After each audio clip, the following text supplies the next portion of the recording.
नमस्कार प्रेक्षकांनो, सर्वांशी मराठी या यूट्यूब चॅनलमध्ये तुमचं पुन्हा एकदा स्वागत आहे। तर भारतीय हवाई दलात ग्रुप सी पदांच्या 153 जागांसाठी ही भरतीची जाहिरात प्रसिद्ध झाली आहे। तर या भरतीबद्दल आपण सविस्तर माहिती जाणून घेणार आहोत। तर पदाचे नाव आणि तपशील। तर पद क्रमांक पहिले आहे निम्न श्रेणीय लिपिक म्हणजे LDC यांच्यासाठी पदसंख्या 14 असणार आहे। तर दुसरे आहे हिंदी टायपिस्ट यांच्यासाठी पदसंख्या 2 असणार आहे। तर तिसरे आहे स्टोअर कीपर यांच्यासाठी पदसंख्या 16 असणार आहे। चौथे आहे सिव्हिलियन मेकॅनिकल ट्रान्सपोर्ट ड्रायव्हर म्हणजेच OG यांच्यासाठी पदसंख्या 8 असणार आहे। पाचवे आहे कुक ऑर्डिनरी ग्रेड यांच्यासाठी पदसंख्या 12 असणार आहे। तर सहावे आहे पेंटर स्किल्ड यांच्यासाठी पदसंख्या 3 असणार आहे। सातवे आहे कारपेंटर यांच्यासाठी पदसंख्या 3 असणार आहे। तर आठवे आहे हाऊसकीपिंग स्टाफ म्हणजेच HKS यांच्यासाठी पदसंख्या 31 असणार आहे। नववे आहे लॉन्ड्रीमन याच्यासाठी पदसंख्या 3 असणार आहे। दहावी आहे मेस स्टाफ यांच्यासाठी पदसंख्या 7 असणार आहे। तर 11वे आहे मल्टीटास्किंग स्टाफ म्हणजेच MTS यांच्यासाठी पदसंख्या 53 असणार आहे। तर 12वे आहे वल्कनायझर यांच्यासाठी पदसंख्या 1च असणार आहे। अशा टोटल 153 जागांसाठी ही भरतीची जाहिरात प्रसिद्ध झाली आहे। तर आता या प्रत्येक पदासाठी काय शैक्षणिक पात्रता लागणार आहे ते आपण आता पाहणार आहोत। तर पहिल्या पदासाठी 12वी उत्तीर्ण तसेच संगणकावर इंग्रजी टायपिंग हे 35 शब्द प्रति मिनिट किंवा हिंदी टायपिंग हे 30 शब्द प्रति मिनिट लागणार आहे। तर पद क्रमांक 2 साठी 12वी उत्तीर्ण तसेच संगणकावर इंग्रजी टायपिंग हे 35 शब्द प्रति मिनिट तर हिंदी टायपिंग हे 30 शब्द प्रति मिनिट लागणार आहे। तर पद क्रमांक 3 साठी 12वी उत्तीर्ण लागणार आहे। तर चौथे पदासाठी 10वी उत्तीर्ण तसेच हलके व अवजड वाहन चालक परवाना लागणार आहे व त्याचबरोबर 2 वर्षाचा अनुभवही लागणार आहे। तर पाचवे पद आहे 10वी उत्तीर्ण ITI तसेच डिप्लोमा केटरिंग याच्यामध्ये लागणार आहे। तर त्याचबरोबर 1 वर्षाचा अनुभवही लागणार आहे। तर 6व्या पदासाठी 10वी उत्तीर्ण तसेच ITI हा पेंटर मधून केलेला असावा लागणार आहे। तर 7व्या पदासाठी 10वी उत्तीर्ण तर ITI हा कारपेंटर मधून झालेला असावा लागणार आहे। तर पद क्रमांक 8, 9, 10, 11 आणि 12 यांच्यासाठी 10वी उत्तीर्ण लागणार आहे। तर वयाची अट ही 15 जून 2025 रोजी 18 ते 25 वर्ष व SC व ST यांच्यासाठी 5 वर्ष सूट तर OBC साठी 3 वर्षाची सूट राहणार आहे। तर नोकरीचे ठिकाण हे संपूर्ण भारतभर राहणार आहे। तर याच्यासाठी कोणतीही फी ही आकारली जाणार नाही। तर अर्ज कसा करावा? तर पात्र उमेदवार कोणत्याही एअरफोर्स स्टेशनवर रिक्त जागा आणि पात्रतेच्या अधीन अर्ज करू शकतात। खालील दिलेल्या फॉर्मॅटनुसार इंग्रजी व हिंदी योग्य प्रकारे टाईप करून अलीकडील पासपोर्ट साइज फोटो चिकटविला गेला असेल तर त्यावर नमूद केलेल्या पत्त्यावर अर्ज पाठवावेत।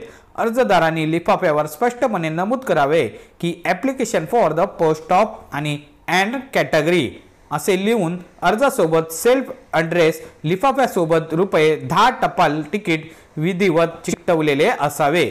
अर्ज पाठवण्याचा पत्ता हा संबंधित पत्त्यावर कृपया जाहिरातीत पहा। तर आता महत्त्वाची तारीख तर ऑनलाईन अर्ज करण्याची शेवटची तारीख ही 15 जून 2025 ही राहणार आहे। तर आता आपण निवड पद्धत पाहणार आहोत। तर पहिले आहे सर्व अर्जाची वयोमर्यादा किमान पात्रता कागदपत्रे आणि प्रमाणपत्रे यानुसार छाननी केली जाईल।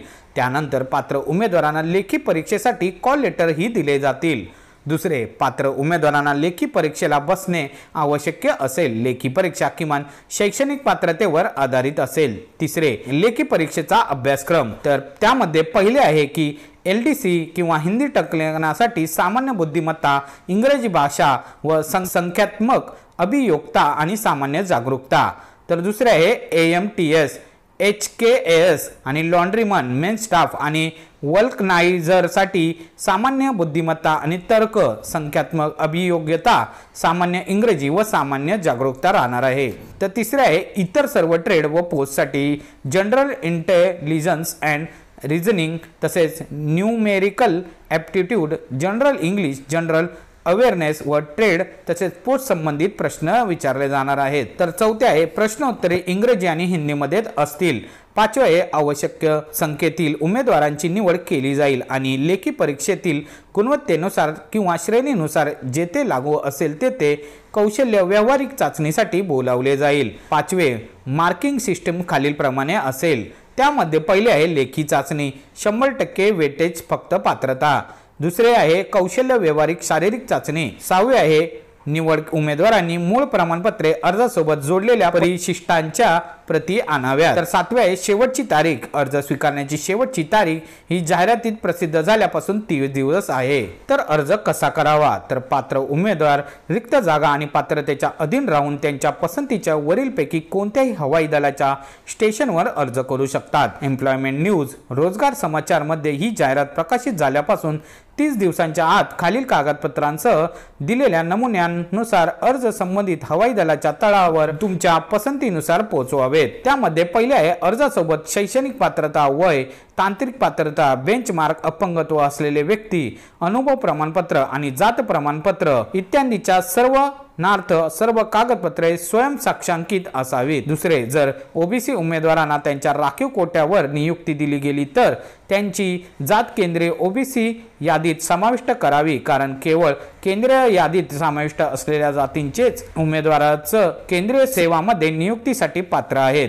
ओबीसी मध्ये क्रीमी लेअर बाबतचे नवीनतम नियम पाळले पाहिजेत. ओबीसी म्हणून आरक्षण मिळवून इच्छिणाऱ्या उमेदवारांनी अर्जासोबत ते कोणत्याही क्रीमी लेअर नसल्याचे प्रमाणपत्र सादर करणे आवश्यक आहे. तिसरे, माजी सैनिकांच्या बाबतीत डिस्चार्ज बुकची स्वयं साक्षांकित छायाप्रत अर्जासोबत सादर करावी लागेल. चौथे, आर्थिकदृष्ट्या कमकुवत वर्गाच्या आरक्षणाच्या आधारावर नियुक्ती मिळवून इच्छिणाऱ्या व्यक्तीने 31 जानेवारी 2019 रोजी DOP&T OM क्रमांक हा 3639-1/2019-ESTT नुसार 2024 व 25 च्या उत्पन्नाच्या आधारावर जारी केलेले आर्थिक वर्ष 2025 व 26 साठी वैध उत्पन्न आणि मालमत्ता प्रमाणपत्र असल्याची खात्री करावी.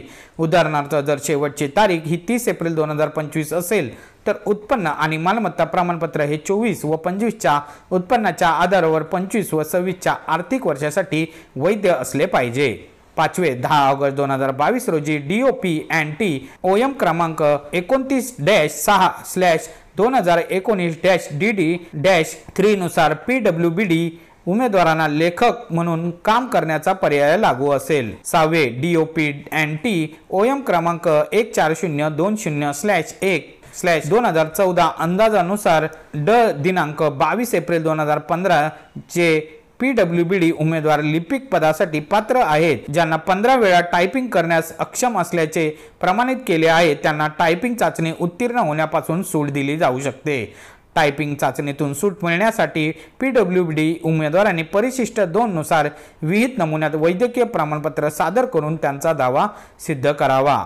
7वे, अर्जाचा फॉर्म इंग्रजी व हिंदीमध्ये योग्यरित्या टाईप केलेले आणि अलीकडच्या छायाचित्रासह पासपोर्ट आकाराचा स्वतः प्रमाणित केलेला व इतर कोणतेही सहाय्यक दस्तऐवज, स्वतःचे पत्ते असलेला लिफाफा ज्यावर शिक्का असेल, ₹10 पोस्ट केलेले पत्ता इंग्रजी व हिंदीमध्ये टाईप करावा. प्रत्येक पदासाठी स्वतंत्र अर्ज पाठवावा. अर्जदाराने लिफाफ्यावर श्रेणी आणि 2 पासपोर्ट आकाराचे फोटो अर्जासोबत लावल्याप्रमाणे. तर आता आपण सामान्य सूचना पाहणार आहोत. या अधिसूचनेची प्रकाशन तारीख होण्यापूर्वी अंतिम तारखेपर्यंत प्राप्त झालेले अर्ज विचारात घेतले जाणार नाही, ते नाकारले जातील. कोणत्याही प्रकारच्या पोस्टल विलंबासाठी IAAF जबाबदार राहणार नाही.